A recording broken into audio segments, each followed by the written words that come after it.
नहमदुहु व नुसल्ली व नुसल्लिमु अला रसूलिहिल करीम। नाज़रीन, नाज़रात, सामीन, सामियात, जैसा कि आपको मालूम है कि हमारा चैनल हर घर की, हर फर्द की ज़रूरत को पूरा करता है। आज का हमारा मौजू है घरेलू चीज़ों को कैसे पाक किया जाए। घर में चटाई है, कालीन है, बिस्तरे हैं जी, शीशा है, चाकू है जी, और दरियाँ हैं और मुख्तलिफ़ कपड़े हैं जी।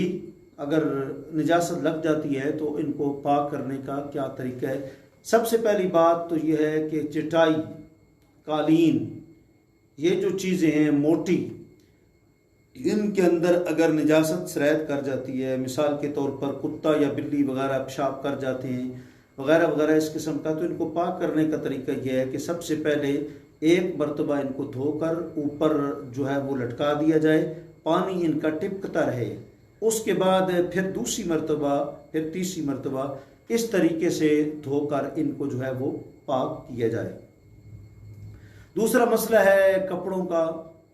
कपड़े जो हैं वो क्या कहते हैं कि दो तरह के हैं, एक बारीक है, एक मोटे हैं।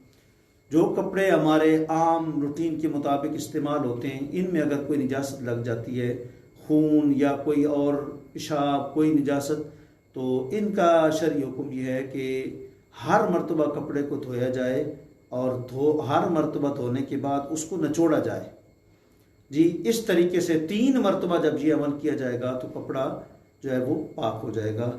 और इन दोनों के को पाक करने का एक और आसान तरीका भी जो है वो मौजूदा दौर के जदीद फुक़हा ने बयान किया है। अगर कहीं नलका लगा हुआ है, उसका पानी जो है वो चल रहा है या उसको पीछे से हरकत दी जा रही है, तो फिर इसका तरीका यह है कि नीचे बैठकर औरत उसको धोती रहे और मलती रहे अच्छे तरीके से, यहाँ तक कि उसको यकीन हो जाए कि अब ये बिल्कुल जो है वो मुकम्मल पाक हो चुका है।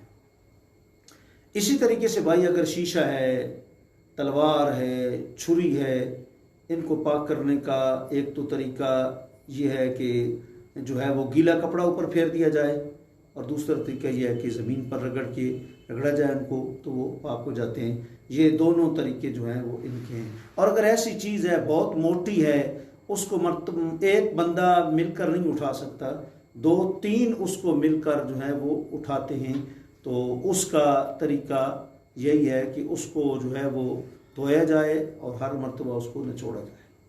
और अगर घर के अंदर मिसाल के तौर पर लकड़ी है, दीवार है, ब्लॉक है, दरवाजे हैं, खिड़कियाँ हैं, फर्नीचर का जो है वो, और कराकरी हैं, बर्तन वगैरह का, ये मुख्तलिफ सामान हैं, इनके ऊपर अगर जो है वो क्या कहते हैं निजासत लग जाती है। अब 2 सूरतें हैं। अब हमने देखना है कि निजासत इनके अंदर जज़ब हो जाती है कि नहीं, यानी अंदर सरायत करती है, अंदर दाखिल हो जाती है कि नहीं। अगर निजासत जो है वो सरायत करती है, अंदर दाखिल हो जाती है, तो फिर इनको 3 मरतबा धोना है और हर मरतबा निचोड़ना है।